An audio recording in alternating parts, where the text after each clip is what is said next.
Nós vamos estudar agora o 6º tema da série sobre a vida de José que nós estamos apresentando aqui. Vocês se lembram que eu estou desenvolvendo aqui durante este ano 2 séries de sermões, paralelas. A vida de José e o Sermão da Montanha. E estão empatadas. Já apresentei 5 temas de cada uma dessas séries. E hoje vou avançar com a série da vida de José. E o capítulo para o estudo de hoje é o capítulo 41. Capítulo 41 do livro de Gênesis. Gênesis, capítulo 41.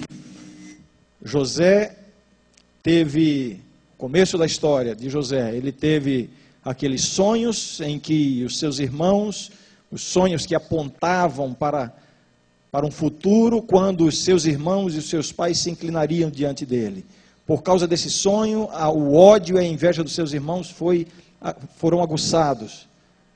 E então ele foi traído pelos irmãos, quase foi morto, fizeram um plano de matá-lo, finalmente o venderam como escravo para o Egito, e ele chegou ao Egito como escravo, foi para a casa de Potifar, um homem importante no reino, oficial da guarda do faraó, e ali José se destaca por causa da sua inteligência, da sua dedicação, da sua operosidade e da sua consagração a Deus. Em pouco tempo ele está como mordomo de Potifar, assume uma posição importante.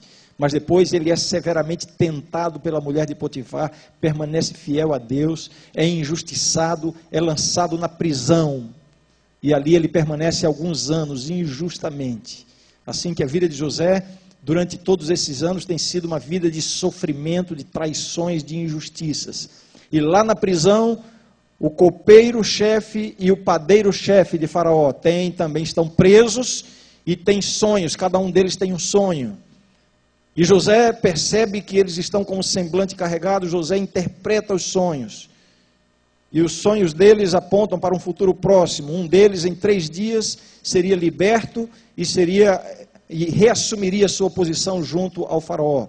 O outro seria liberto para ser enforcado. E então José diz ao copeiro, aquele que reassumiria sua posição junto ao faraó, José diz: lembra-te de mim.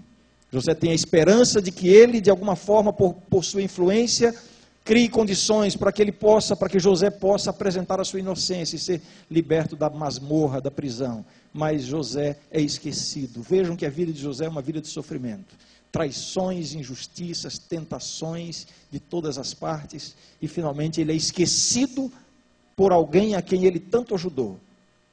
E então o capítulo 41 dá sequência a essa história. José está preso e acontece o seguinte, capítulo 41. O texto é muito longo, eu vou pular pelo menos uma sessão, porque é uma repetição e eu já vou explicar durante a leitura.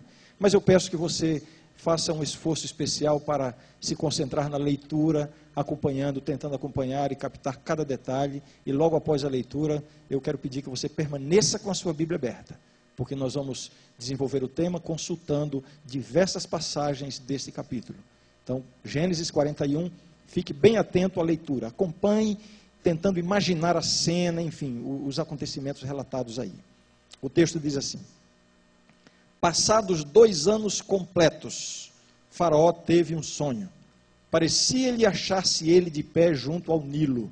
Do rio subiam 7 vacas, formosas à vista, e gordas, e pastavam no carriçal. Após elas subiam do rio outras 7 vacas, feias à vista e magras, e pararam junto às primeiras na margem do rio. As vacas feias à vista e magras comiam as 7 formosas à vista e gordas.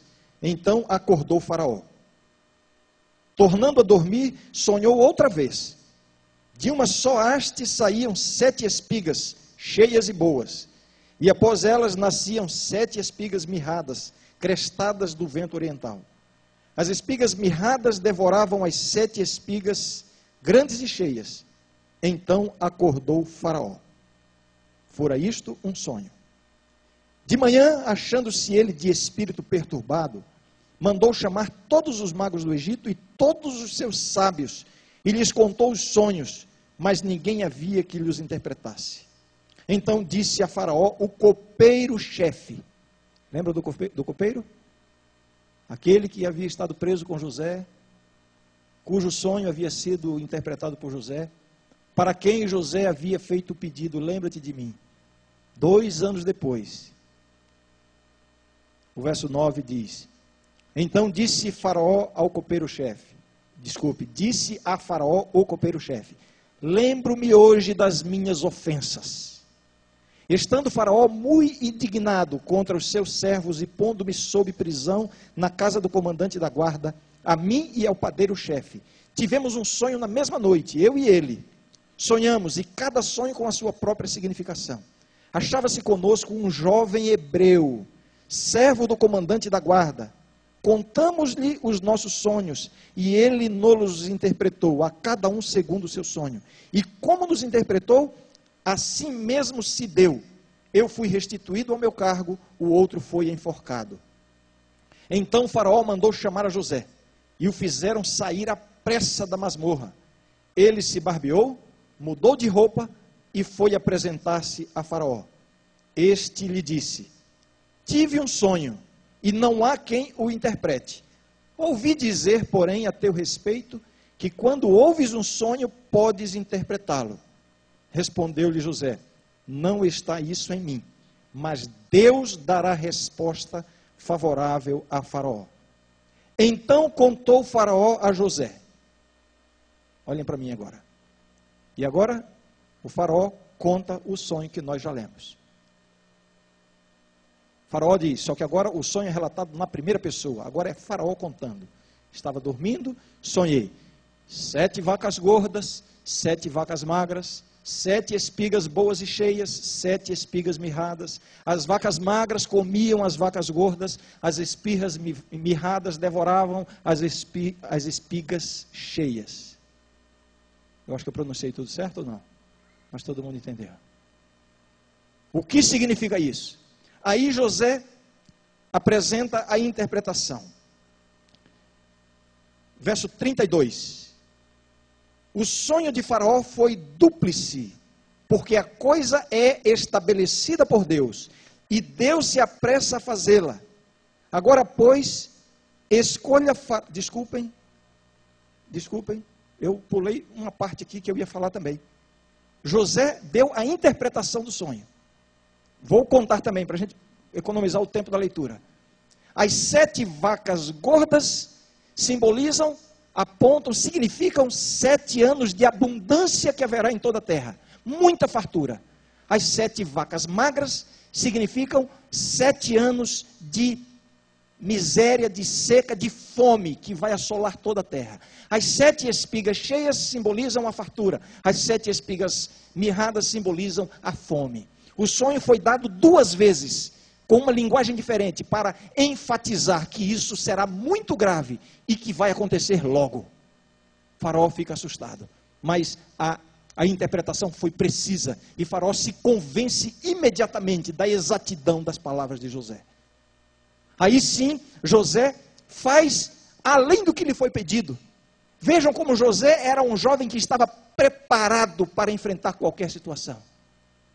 Quando ele acaba de interpretar o sonho, agora José, um jovem que acaba de sair da prisão, no anonimato, desconhecido, se atreve a dizer ao Faraó como ele deve agir diante dessa situação. E ele diz assim, agora sim, verso 32. O sonho de Faraó foi dúplice, porque a coisa é estabelecida por Deus e Deus se apressa a fazê-la. Agora, pois, escolha Faraó um homem ajuizado e sábio, e o ponha sobre a terra do Egito. Faça isso, Faraó, e ponha administradores sobre a terra, e tome a 5ª parte dos frutos da terra do Egito nos 7 anos de fartura. Ajuntem os administradores toda a colheita dos bons anos que virão. Recolham cereal debaixo do poder de Faraó, para mantimento nas cidades, e o guardem. Assim, o mantimento será para abastecer a terra nos 7 anos da fome que haverá no Egito, para que a terra não pereça de fome. Uau, que conselho! E eu estou lamentando muito, porque eu havia planejado trazer hoje aqui para o púlpito um livro que eu recebi essa semana. Um livro de sonetos escrito pelo grande poeta, puxa vida, me esqueci o primeiro nome, mas ele está aqui conosco, Pinheiro. Tobias Pinheiro. Tobias Pinheiro. Um dos seus livros de poesia, ali tem um soneto falando sobre José, a sabedoria de José ao apresentar os conselhos a Faraó. Numa linguagem poética belíssima, Tobias Barreto anuncia ou apresenta José como sendo o precursor da economia. Tobias Pinheiro. Puxa vida. Eu acho que eu estou com sono hoje. Vocês têm concentração ainda para continuarmos a leitura? Então vamos agora, verso 37. Vejam só. O conselho foi agradável a Faraó e a todos os seus oficiais. Disse Faraó aos seus oficiais. Agora vejam, como José é honrado. Como a vida de José muda de uma hora para outra. A sua sorte é completamente mudada, transformada. Aquele que vivia na humilhação agora é extremamente honrado. As palavras dizem assim: disse Faraó aos seus oficiais, verso 38, acharíamos porventura homem como este, em quem há o Espírito de Deus? Esta é a segunda referência no livro de Gênesis ao Espírito de Deus. A primeira delas, na semana da criação. Pela primeira vez é mencionado o Espírito de Deus repousando sobre uma pessoa. E essa referência é feita a respeito de José. Depois disse Faraó a José, verso 39, visto que Deus te fez saber tudo isso, ninguém há tão ajuizado e sábio como tu. José não imaginava, quando ele disse a Faraó, escolha um homem sábio e ajuizado. E agora Faraó diz, não há homem sábio e ajuizado como tu. Essa expressão no original, ela é usada somente para mais uma pessoa na Bíblia. Salomão. Verso 40, administrarás a minha casa e a tua palavra obedecerá todo o meu povo. Somente no trono eu serei maior do que tu. Disse mais Faraó a José, vês que te faço autoridade sobre toda a terra do Egito? Então tirou Faraó o seu anel de sinete da mão e o pôs na mão de José. Fê-lo vestir roupas de linho fino e lhe pôs ao pescoço um colar de ouro. E fê-lo subir ao seu segundo carro e clamavam diante dele. Inclinai-vos. Desse modo o constituiu sobre toda a terra do Egito. Disse ainda Faraó a José, eu sou Faraó, contudo sem a tua ordem, ninguém levantará mão ou pé em toda a terra do Egito. Uau, que autoridade é esta que é dada a este jovem? Verso 45, e a José chamou Faraó de Zafenate Paneia, e lhe deu por mulher a Azenate, filha de Potífera, sacerdote de On, e percorreu José toda a terra do Egito. Era José da idade de 30 anos, quando se apresentou a Faraó, rei do Egito, e andou por toda a terra do Egito. E agora, a partir do verso 47, é mostrado como José administrou esse período de abundância e depois o serviço de prover o mantimento durante o período de fome. José foi o instrumento de Deus para preservar a existência da terra do Egito e de todas as nações ali ao redor. José foi o instrumento de Deus para preservar o povo de Deus, para preparar o povo do qual nasceria o Salvador do mundo. Agora, a partir do verso 50, antes de chegar a fome, nasceram 2 filhos a José, os quais lhe deu a Azenate, filha de Potífera, sacerdote de On. José ao primogênito chamou de Manassés, pois disse, Deus me fez esquecer de todos os meus trabalhos e de toda a casa de meu pai. Ao segundo chamou-lhe Efraim, pois disse, Deus me fez próspero na terra da minha aflição. Passados os 7 anos de abundância que houve na terra do Egito, começaram a vir os 7 anos de fome, como José havia predito, e havia fome em todas as terras, mas em toda a terra do Egito havia pão. Sentindo toda a terra do Egito a fome, clamou o povo a Faraó por pão. E Faraó dizia a todos os egípcios, ide a José, o que ele vos disser, fazei. Havendo, pois, fome sobre toda a terra, abriu José todos os celeiros, e vendia aos egípcios, porque a fome prevaleceu na terra do Egito. E todas as terras vinham ao Egito para comprar de José, porque a fome prevaleceu em todo o mundo. Amém? Já estavam quase perdendo a paciência com a leitura? Acho que não. A história é tão vívida, é tão cheia de detalhes, tão dramática, digamos assim, que é difícil perder a atenção. Aqui está, mais uma história dentro da biografia ou da história deste homem de Deus chamado José. Permaneça com a sua Bíblia aberta. José e os sonhos. José e os sonhos. A experiência de José com sonhos até agora não tinha sido muito positiva. Por causa dos seus próprios sonhos, os feixes dos irmãos no campo que se inclinavam diante do seu feixe, o sol e a lua e 11 estrelas que se curvavam diante dele, por causa desses sonhos, os seus próprios sonhos, ele quase foi morto, foi lançado num período de miséria, de sofrimento, de escravidão. Depois, por causa dos sonhos do copeiro e do padeiro, ele se sentiu abandonado e esquecido. A sua experiência com sonhos até então não tinha sido muito positiva. E vejam, sempre sonhos duplos. Os seus próprios sonhos, feixes e as estrelas, o sol e a lua e as estrelas. Na cadeia, sonhos duplos, o padeiro e o copeiro. E agora, finalmente, José é chamado para interpretar novamente um sonho duplo. Por que um sonho duplo? Porque o próprio texto diz que esse faraó teve um sonho e relata as duas situações. Mais uma vez, José se depara com sonhos. Mas agora a coisa é diferente. Por causa dos seus próprios sonhos, José foi lançado na miséria. Por causa dos sonhos de Faraó, José experimentou a maior prosperidade da sua vida. Eu não sei qual é a experiência que você tem com sonhos. Eu conheço algumas pessoas e até na minha própria família. Já vi situações de sonhos impressionantes, de sonhos que parecem ter algum significado. Eu nunca tive esse tipo de experiência. Aliás, eu costumo dizer que este não é o método usual de Deus se revelar às pessoas nesta dispensação. Houve momentos na história do povo de Deus em que isto obedecia a um contexto cultural e Deus comumente se revelava em sonhos. Sem me referir, evidentemente, às revelações de Deus aos seus profetas. Este não é o método usual. Eu diria e sempre digo àqueles que às vezes me buscam impressionados com algum sonho, não confie muito nos sonhos.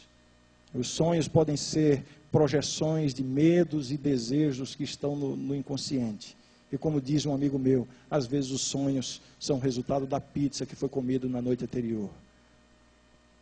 Mas a verdade é que Deus revelou algo muito importante a Faraó através desses sonhos. Hoje de manhã, quando eu fui, a minha esposa está viajando, está pregando no interior de São Paulo, estamos somente eu e a Renata em casa.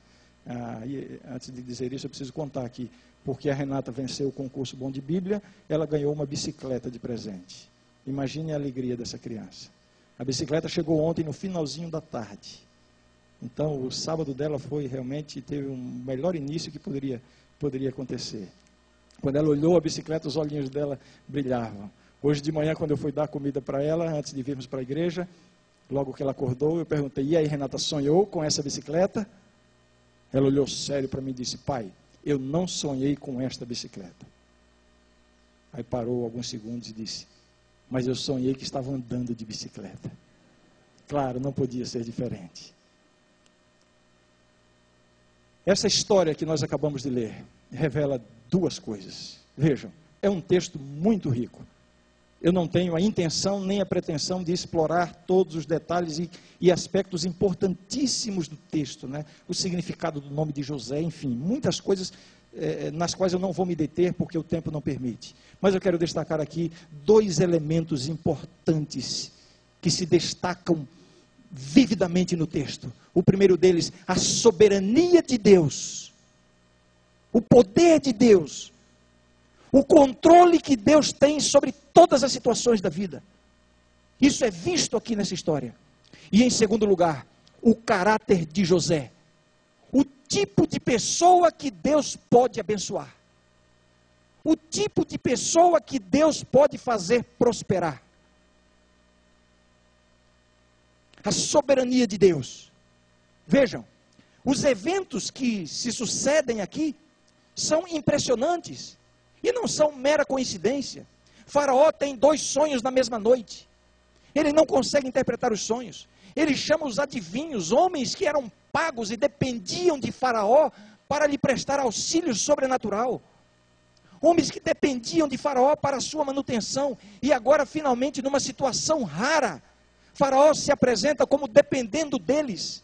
Seria natural, normal e esperado que eles até inventassem uma interpretação. Lembram da história de Daniel? A possibilidade.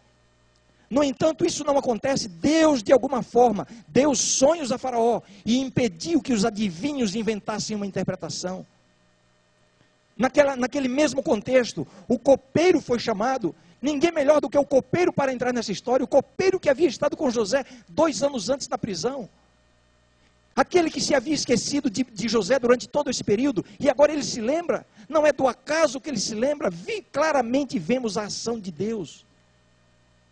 Deus está conjugando os eventos, Deus está sincronizando, Deus está orquestrando os eventos para mudar a sorte de José, para virar a moeda, para virar o plano do curso da vida de José.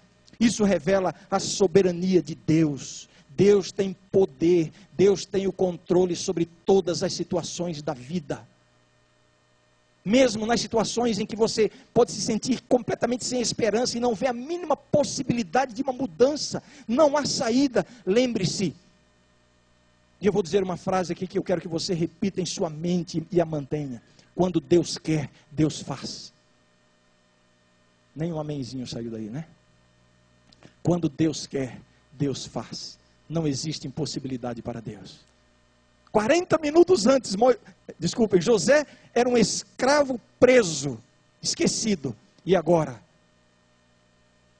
Imagino, menos de 1 hora depois, era o segundo no trono do Egito, a nação mais poderosa da terra. Quando Deus quer, Deus faz. 2 anos antes, de alguma forma, José tentou fazer alguma coisa para mudar a sua sorte. Chamou o copeiro e disse: lembra-te de mim. José foi esperto, foi inteligente, mas a sua esperteza, a sua inteligência não lhe valeram de nada. Não lhe valeram de nada. Mas quando Deus quis, as coisas aconteceram. O que é que nós precisamos aprender com isso? Um toque de Deus pode fazer mais do que seus esforços durante toda a sua vida. Eu queria fazer você se lembrar desta verdade. É Deus quem tem o controle sobre todas as situações. Deus não perdeu o controle sobre a sua vida. E quando Ele quiser, Ele vai fazer. Ele é soberano. Essa história nos revela isso. Como o Faraó decidiu tão rápido? Parece ter sido uma decisão imprudente de um governante, de um rei, numa posição tão importante. Por causa da interpretação de um sonho, fazia alguns minutos que ele conhecia aquele homem, aquele jovem, e agora já o colocava para ser a pessoa mais importante do seu reino. Como ele toma uma decisão tão importante? Vejam o que diz a palavra de Deus no livro de Provérbios. Como ribeiros de águas, assim é o coração do rei na mão do Senhor. Este, segundo o seu querer, o inclina. Provérbios 21, 1. Deus tem o controle sobre todas as situações. Essa história nos revela a soberania de Deus. Deus ainda está no controle da sua vida. Se você já tinha esquecido disso, eu quero lembrá-lo. Deus ainda está no controle da sua vida. E quando Deus quer, Ele faz. E Deus tem um momento certo para tudo. Se o copeiro tivesse se lembrado de José 1 ano antes, talvez José tivesse sido libertado, tivesse voltado para a casa do seu pai, sabe lá o que seria a história de José e do povo de Deus. Deus tem um momento certo. Se o Faraó tivesse tido esse sonho algum tempo antes ou algum tempo depois, se o Faraó tivesse procurado outra pessoa que não o copeiro, enfim, Deus tem o momento certo de agir. No calendário de Deus e no relógio de Deus não há atrasos. Não há atrasos. Deus tem o poder. Deus ainda está no controle de todas as situações. Outra coisa que se destaca nessa história é o caráter de José. Dificilmente nós vemos uma pessoa que foi tão honrada por Deus, como José. Mas o que nós vemos nessa história é que José foi preparado para receber a bênção. José foi preparado para receber a honra. José foi preparado para a prosperidade. Não são todas as pessoas que estão preparadas para receber a bênção, nem preparadas para a prosperidade. José revela o caráter da pessoa a quem Deus pode abençoar, a quem Deus pode fazer prosperar, a quem Deus pode conceder milagres. O caráter de José revela isso. Vejamos algumas facetas do caráter que José desenvolveu, algumas atitudes de José que fazem parte desse seu preparo para a bênção. E nós precisamos seguir esses mesmos passos. Em primeiro lugar, José aprendeu a esperar com paciência no Senhor. Você percebe isso na vida de José?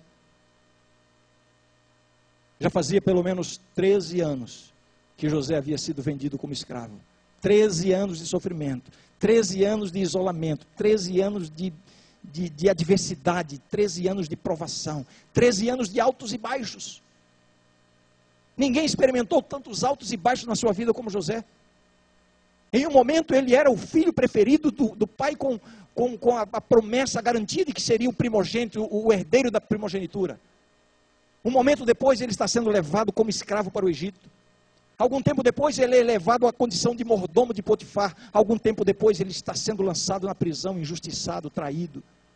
Altos e baixos, mas em tudo isso, José em momento algum desistiu do seu compromisso com Deus.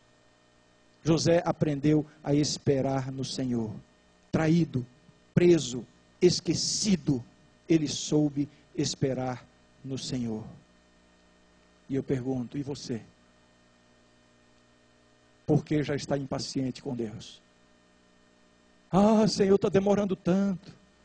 Ah, Senhor, olha, estou terminando o meu curso aqui, ainda não arrumei a namorada, o namorado. Ah, Senhor, olha, está faltando, por que está demorando tanto? O caráter da pessoa que pode ser abençoada desenvolve esta habilidade de esperar com paciência no Senhor. Calma, espere no Senhor, porque quando Deus quer, Ele faz. Quando Deus quer, Ele faz. Espere com paciência no Senhor. Um toque de Deus fará mais do que todos os seus esforços durante toda a sua vida. Na hora certa, Deus vai agir. Aprenda a esperar no Senhor. É quando esperamos que o nosso caráter é fortalecido. É quando esperamos que desenvolvemos a paciência, um dos atributos do povo de Deus. É quando esperamos que desenvolvemos a dependência de Deus. A maior evidência de que José, em momento algum, se revoltou contra Deus, a maior evidência é que quando o faraó disse, ouvi dizer que quando você ouve um sonho você interpreta, José na mesma hora diz, não, isso é coisa de Deus. Ele não estava revoltado contra Deus, ele aprendeu a esperar no Senhor. Agora, muita gente confunde esperar no Senhor com inatividade. Muita gente pensa que esperar no Senhor significa ficar sem fazer nada. Muita gente pensa que esperar no Senhor significa cruzar os braços, orar a Deus e deixar que Deus faça tudo. Deus fará o que você não pode fazer, mas o que você pode fazer, Deus não fará. Você tem que aprender a esperar no Senhor, mas esperar participando do preparo. Esteja preparado para a bênção, prepare-se para a bênção, faça a sua parte. Nas últimas semanas eu vivi uma experiência diferente com meu filho Renan, de 15 anos, ele está estudando nos Estados Unidos, no internato nosso lá. Evidentemente a saída do filho, assim como outros que aqui estão, né? Pastor Renato, o vô Barreto ali e outros que têm o seu filho fora, estão vivendo isso. Aqueles que conhecem o Renan sabem que ele gosta muito de futebol. Não sei a quem puxou, não faço ideia. E lá na escola onde ele está tem um time de futebol, e esse assunto é levado muito a sério lá, eles dão bolsa de estudo para quem joga no time, etc. É levado muito a sério, tem um técnico específico para isso, enfim. E o Renan chegou lá nos Estados Unidos e poucos dias, acho que no dia seguinte à sua chegada, já ia ter o teste de classificação para o time. Tinha apenas algumas vagas. E ele estava bem animado, porque ele tem alguma habilidade assim no futebol. Não sei a quem puxou. O que vocês estão rindo? Mas acontece que o teste para entrar no time era um teste de condicionamento físico. Não teve nem bola. Mas era cronômetro e uma distância a percorrer. E ele não passou no teste. Que frustração. No dia seguinte foi feita uma classificação e aí o técnico viu que ele ficou excedente. E por um ato de misericórdia convidou o Renan e mais alguns que ficaram ali excedentes, ou seja, nem no time reserva estavam. Mas foram convidados para frequentarem o treinamento de preparação física que acontece todos os dias. E o Renan começou a ir. E ele me contava isso: pai, eu não estou nem no time reserva, mas eu estou indo. E eu, coração de pai: filho, desiste disso, filho. No ano que vem você entra, sei lá. Não, pai, eu vou me preparar, porque se tiver uma oportunidade eu quero aproveitar. E eu sofrendo com isso, né? Os dias se passaram e ele lá todos os dias, participando dos treinos e tal. E de vez em quando perguntava: e aí, Renan, já entrou no time reserva? Não, pai, ainda não. Ainda não tem vaga para mim, mas eu estou indo. Aí, numa dessas vezes falando com ele, aí ele me contou: pai, teve jogo essa semana. E quando começou o segundo tempo, o técnico me chamou. Nossa, eu me dei uma alegria, né, de pai. Sério? E aí, você entrou no jogo? Você estava no banco de reserva? Ele disse: não, pai, o técnico me chamou porque estava precisando de um gandula. E aí eu descobri, eu estava querendo ser, pelo menos do time reserva, e eu descobri que eu era o reserva do gandula. Porque entrei no segundo tempo para ser gandula. E aí, filho, ficou triste? Ah, pai, eu fiquei, mas olha, eu corri para caramba e tal, e tá bom. O tempo se passou, eu não queria nem tocar mais nesse assunto, né? Tentando incentivá-la a deixar essa história por causa do sofrimento e sabendo. Alguns dias depois, pai, essa semana teve jogo de novo, fomos jogar não sei aonde e tal. E olha, no começo, antes de começar o jogo, já no primeiro tempo, o técnico me chamou. E eu disse: e agora, você entrou no time reserva? Ele disse: não, pai, eu fui promovido. Foi promovido? Entrou no time? Não, pai. É que da outra vez ele me chamou para ser gandula no segundo tempo. Dessa vez ele me chamou para ser gandula o jogo inteiro. Eu fui promovido de gandula reserva para gandula titular. Mas sabe, eu comecei a ficar admirado com a perseverança do meu filho, né? E a gente fala isso porque pai coruja, né? E eu só estou falando isso aqui porque ele não está. Porque eu falo muito da Renata, não falo do Renan, porque ele não gosta. Adolescente, né? Não contem para ele. E ele participando, indo a todos os treinamentos, participando e tal. Finalmente houve um campeonato em Ohio e foram para lá. E um dos jogadores titulares da equipe precisou se ausentar para fazer uma prova, não sei o que foi lá, abriu uma vaga. E o técnico precisou de um jogador e procurou um que estivesse preparado para isso. E quem era? Quem era? O Renan. E agora sim ele foi promovido, não ao time reserva, hoje ele é titular da equipe. Não sei a quem puxou. E aí eu disse uma coisa para o Renan. Eu disse: Renan, essa coisa de esporte, de futebol, isso é divertido, isso faz parte da vida, faz parte do seu preparo. Mas eu quero que você faça disso uma lição para a sua vida. Isso é uma demonstração numa área que é importante, mas não tão importantes. Mas na sua vida você terá situações muito mais importantes do que essa, em que você vai precisar demonstrar a mesma perseverança, a mesma participação, o mesmo empenho. Esteja preparado para quando surgirem as oportunidades da vida. Foi isso que aconteceu com José.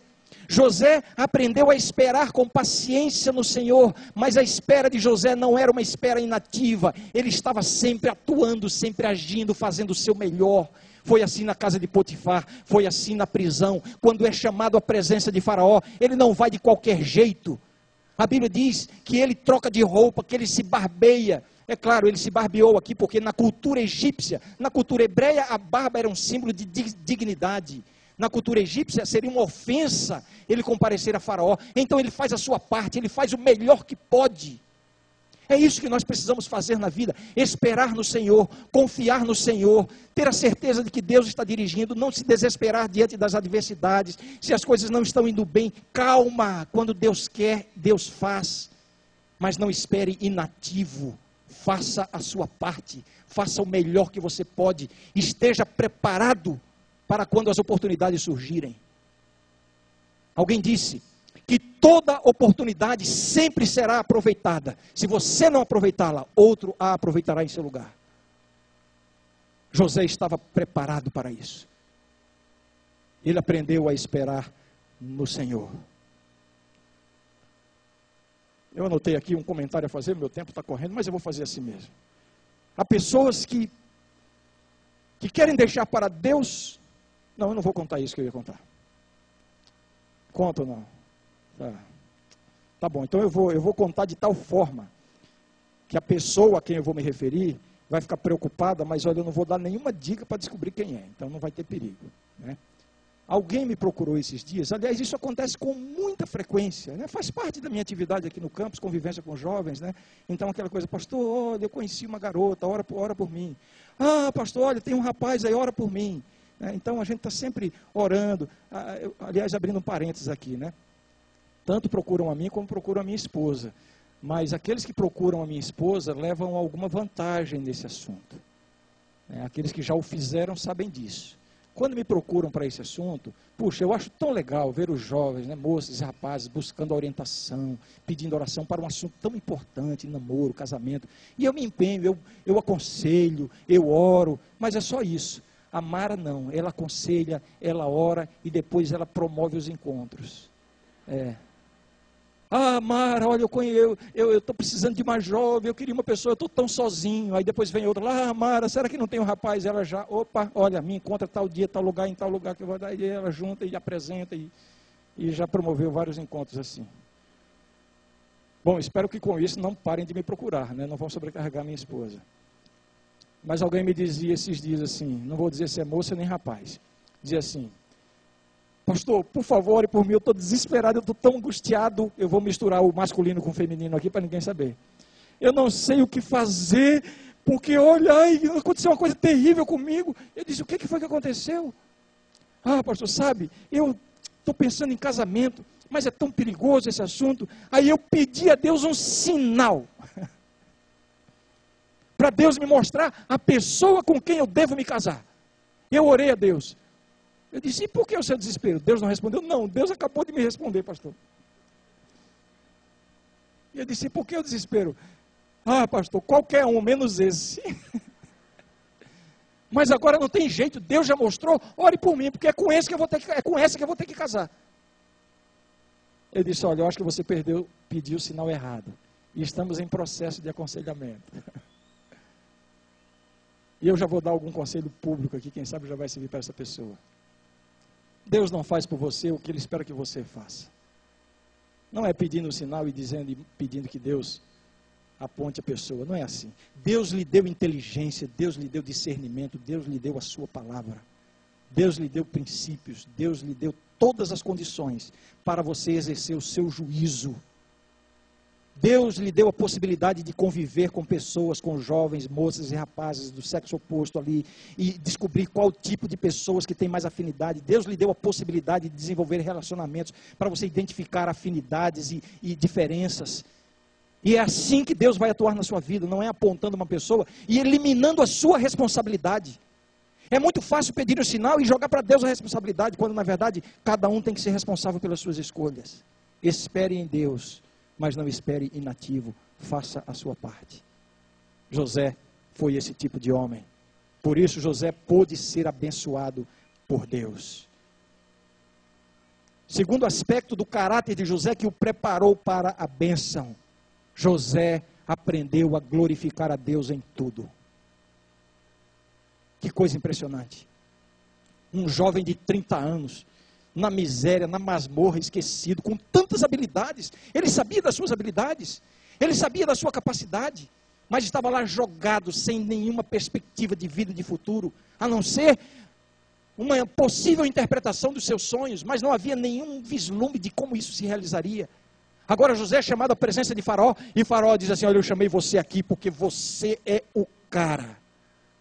Eu ouvi dizer que você, quando ouve um sonho, você já dá interpretação. Era a hora de José fazer o quê? Inchar o peito e dizer, dizem, né? Vamos ver. Mas não foi isso que José fez. Me acompanhe na leitura, rapidamente, capítulo 41. Vejamos verso 16. Respondeu-lhe José: não está isso em mim, mas Deus dará a resposta. Verso 25, então lhe respondeu José: o sonho de Faraó é apenas um, Deus manifestou a Faraó. Verso 28, Deus manifestou a Faraó o que ele há de fazer. Verso 32, porque a coisa é estabelecida por Deus, e Deus se apressa a fazê-la. Vejam, tudo na vida de José é Deus, dependência completa de Deus. Ele não usa os seus talentos, as suas qualidades, os seus recursos para glorificação pessoal, para exaltação própria. Antes disso, ele usa a sua vida para glorificar a Deus. É esse o tipo de pessoas que Deus pode abençoar. Saiba, nós deixamos de receber muitas bênçãos de Deus. Não é porque Deus não nos quer dar as bênçãos, é porque nós não estamos preparados. A Bíblia diz assim: pedi e não recebeis. Por quê? Porque Deus não quer dar. Não, pedi e não recebeis, porque pedis mal, para esbanjardes em vossos próprios prazeres. José estava preparado para a bênção. A sua vida era uma vida de glorificação ao nome de Deus.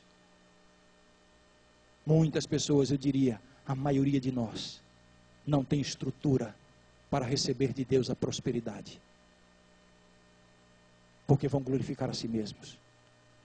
José estava preparado por isso. Uma outra característica do caráter de José, uma outra faceta do caráter de José que revela o seu preparo para receber a bênção.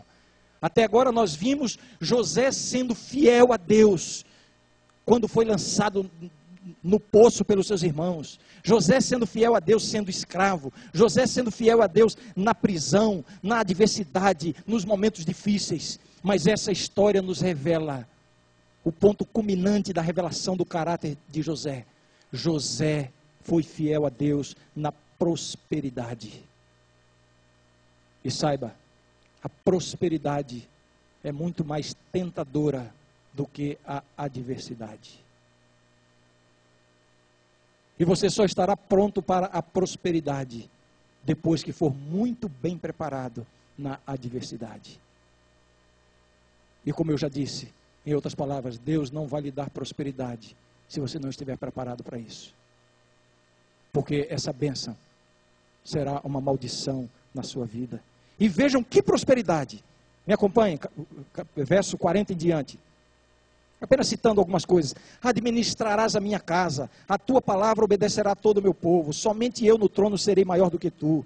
Vês que te faço autoridade sobre toda a terra do Egito, etc, etc. Pôs um anel, vestiu de roupa de linho fino. Vejam agora a contrapartida de Deus para José. Os momentos de maior miséria na vida de José, nesses momentos ele teve a sua roupa tirada, ele foi despido da sua roupa. Lá quando foi traído pelos irmãos, lhe foi sacada a túnica que havia sido presenteada por Deus, por seu pai. Lá quando ele foi tentado pela esposa de Potifar e foi injustiçado, ela ficou com as suas vestes nas mãos. Mas agora a contrapartida de Deus para um homem que foi fiel na adversidade e estava pronto para receber a prosperidade. O faraó o veste de roupa de linho fino, lhe dá toda a autoridade, faz com que toda a nação lhe obedeça e diz: ninguém pode mexer nem mão nem pé sem antes pedir autorização para você. Que autoridade!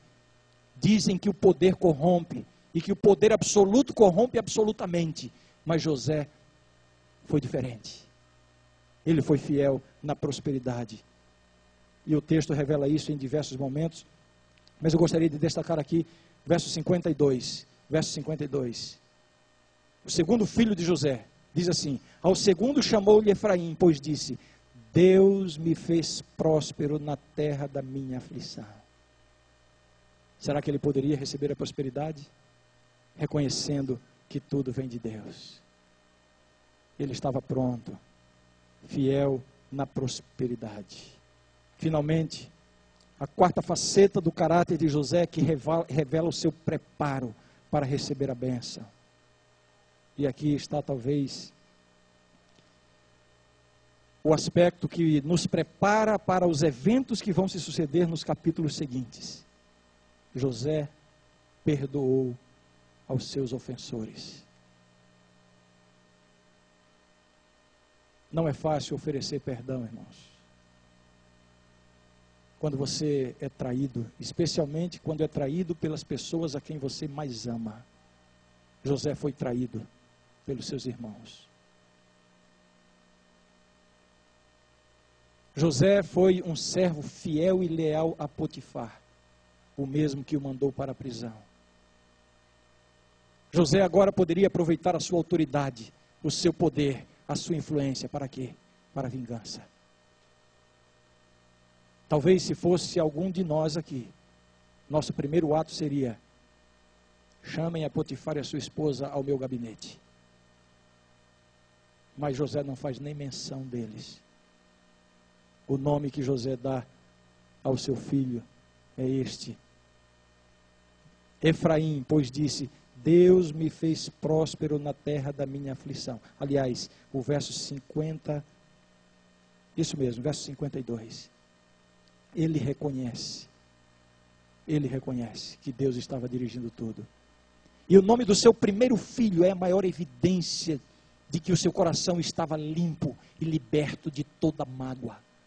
No nascimento do seu primeiro filho, verso 51, José ao primogênito chamou de Manassés, pois disse, e aí o significado do nome Manassés: Deus me fez esquecer de todos os meus trabalhos e de toda a casa de meu pai. José não teve um acesso de amnésia. Esse esquecimento aqui não é perda de memória. Esse esquecimento aqui é o mesmo esquecimento ao qual a Bíblia se refere, se dirigindo a Deus. A Bíblia diz que Deus perdoa e esquece. Deus não perde a memória. Esquecer aqui significa o seguinte: considerar como se aquilo não tivesse acontecido. Ele se refere aqui à casa de meu pai. Ele não esqueceu e nem perdeu o afeto pela casa de seu pai. Ele esqueceu dos trabalhos, das ofensas, das dores sofridas vindas da casa do seu pai, a traição dos seus irmãos, os seus trabalhos na terra da sua aflição, a traição, a injustiça, o esquecimento do copeiro. José está liberto dessa mágoa. José está liberto desse ressentimento. José está livre de qualquer sentimento de vingança, de querer lançar em rosto. Um homem que desenvolveu um coração perdoador. É esse tipo de gente que Deus pode abençoar. Você entendeu isso? É essa pessoa que está preparada para a prosperidade material e espiritual. Deus não pode abençoar um coração cheio de mágoas e ressentimentos. Deus não pode. Eu imagino que alguns aqui estejam pensando: ah, pastor Ranieri, mas é tão difícil. E eu quero dizer para você que eu sei que é difícil. Eu sei que é difícil olhar para a pessoa ou até lembrar da pessoa que cometeu uma injustiça, que traiu, que feriu, que magoou, e que dá evidências que nem arrependido está. Não é fácil. Aliás, eu complemento dizendo: humanamente é impossível. O coração humano não permite o perdão. Mas vejam o que está no verso 51 novamente. José ao primogênito chamou de Manassés, pois disse. Disse o quê? Você está olhando para a sua Bíblia? Verso 51, disse o quê? Deus me fez esquecer de todos os meus trabalhos e de toda a casa de meu pai. Em outras palavras, Deus colocou em mim o perdão. Deus tirou do meu coração a mágoa. José agora era um homem livre, não apenas da prisão, da casa do palácio de Faraó, da masmorra. Ele era um homem livre dos seus próprios sentimentos. Um homem que perdoou aos seus ofensores. É essa pessoa que pode receber a bênção de Deus. Quem é essa pessoa? Recapitulando: José aprendeu a esperar com paciência no Senhor, não na inatividade, fazendo o seu melhor, aproveitando cada oportunidade, mas confiando na direção de Deus. José estava pronto para glorificar a Deus em tudo, através do que ele era e do que ele tinha. José foi fiel a Deus nos altos e baixos, demonstrou plena fidelidade na adversidade, por isso estava pronto para enfrentar a tentação da prosperidade, que é uma tentação maior do que a adversidade. José perdoou aos seus ofensores, e eu repito, é esse tipo de gente que está pronta para receber a bênção de Deus. Agora, em toda essa história, nós temos ainda uma outra história dentro dessa história. Talvez o personagem bíblico que encontra, que tem na sua história e na sua vida um paralelo mais completo com a vida e o ministério de Jesus seja exatamente José. Alguns estudiosos, alguns comentaristas chegam a mencionar mais de 100 paralelos entre a vida e o ministério de José. Alguns deles parecem até um pouco forçados, mas a verdade é que José é uma figura de Cristo. E nós temos visto isso ao longo da nossa série de sermões, desde que começamos a estudar a vida dele. Como José é uma figura de Cristo, José, a vida de José, a história de José apontam para a vida e o ministério de Jesus. E nesse episódio que nós estamos estudando hoje, vejamos aqui a outra história dentro dessa história. Quem é este que após a sua condenação foi exaltado à direita do trono da majestade? Quem? José saindo da prisão e exaltado ao palácio. Jesus ressuscitando após a sua condenação e exaltado ao trono da majestade do universo. José recebe o anel, símbolo da autoridade real. E Jesus diz: toda a autoridade me é dada no céu e na terra. Essa é outra história dentro dessa história. José distribuiu pão para um mundo que perecia de fome. Jesus mesmo diz: eu sou o pão da vida, alimentando um mundo que perece de fome. José, rejeitado por sua família, se casa com uma gentia. Jesus, rejeitado pelos seus, constitui dentre os gentios a sua noiva, a igreja cristã. Vejam o paralelo que existe, é a outra história dentro dessa história. José é exaltado à autoridade e começa seu ministério público aos 30 anos de idade. Assim também acontece com Jesus. Nesse episódio que lemos, todos se curvam diante de José. Esta foi a ordem de Faraó. Todos devem se inclinar diante de José. E de Jesus é dito o seguinte: pelo que também Deus o exaltou sobremaneira, e lhe deu o nome que está acima de todo nome, para que ao nome de Jesus se dobre todo joelho nos céus, na terra e debaixo da terra. Está falando de Jesus, mas está falando de José.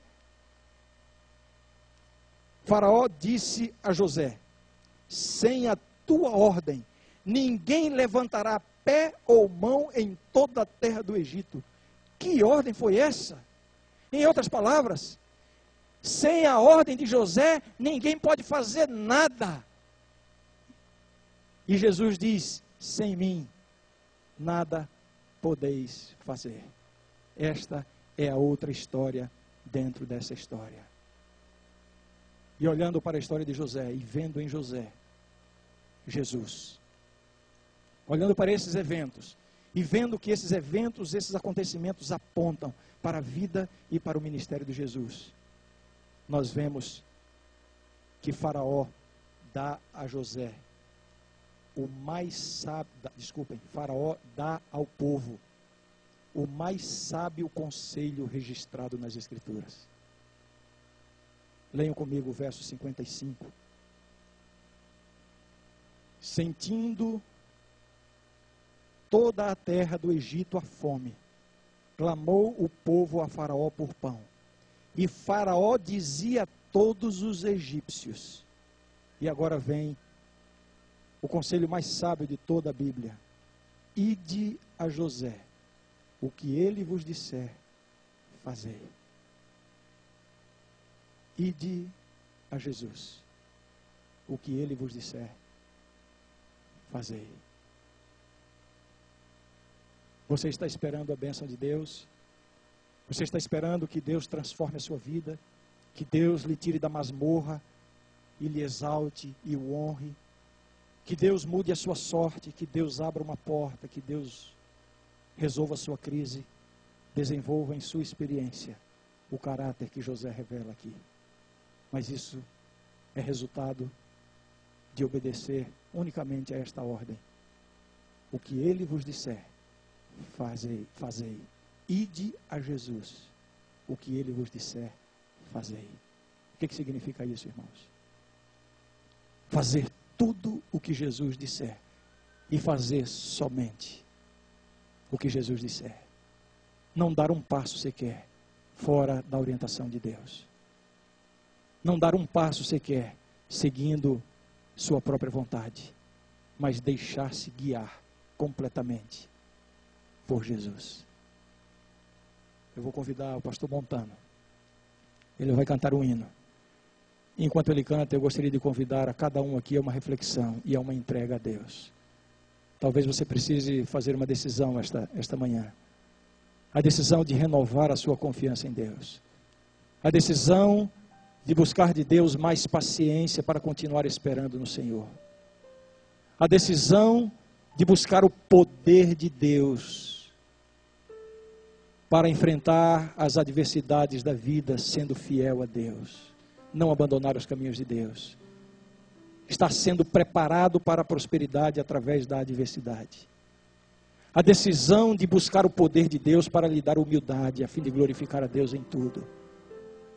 Não se orgulhar, não se colocar numa posição superior a ninguém, antes depender completamente de Deus. Buscar o poder de Deus para perdoar aqueles que o ofenderam. Ter um coração limpo, purificado de toda mágoa, de todo ressentimento. Simplesmente, ide a Jesus. O que Ele disser, fazei. Jesus me guia, que prazer, que paz me vem ao coração. Em todo transe em que estiver, me guia sempre sua mão. Jesus me guia, que prazer, é sua mão que me conduz. Em cada passo me é mistério que me dirija, meu Jesus. Às vezes, quando em aflição, por meio de perigo e dor, por água, sombras do mar, me guia a mão do meu Senhor. Jesus me guia, que prazer, é sua mão que me conduz. Em cada passo me é mistério, me guia sempre, meu Jesus.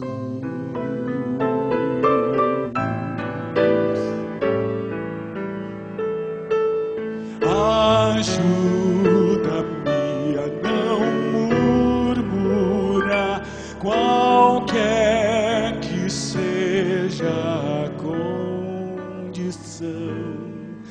Contente vou, pois guiarás com tua muito bondosa mão. Jesus me guia, que prazer,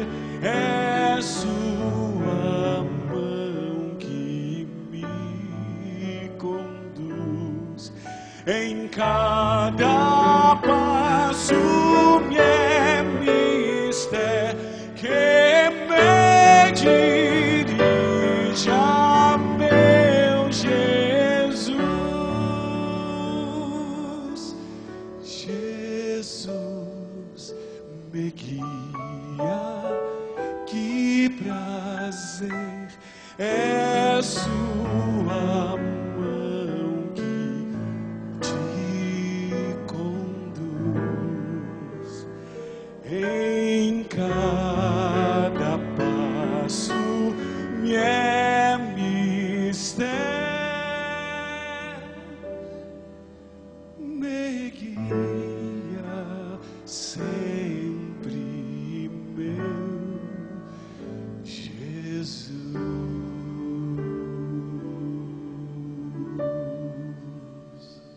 Amém. Se você deseja fazer isso essa manhã, ide a Jesus e tudo o que Ele disser, fazei.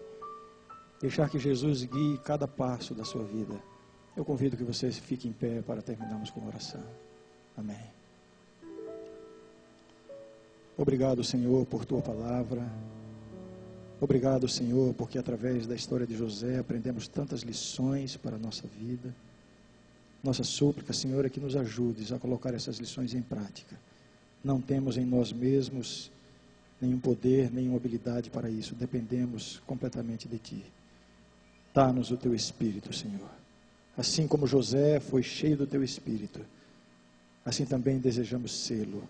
Dá-nos essa experiência para que a nossa vida, os nossos atos, as nossas palavras sirvam unicamente para glorificar o Teu nome. Em nome de Jesus. Amém.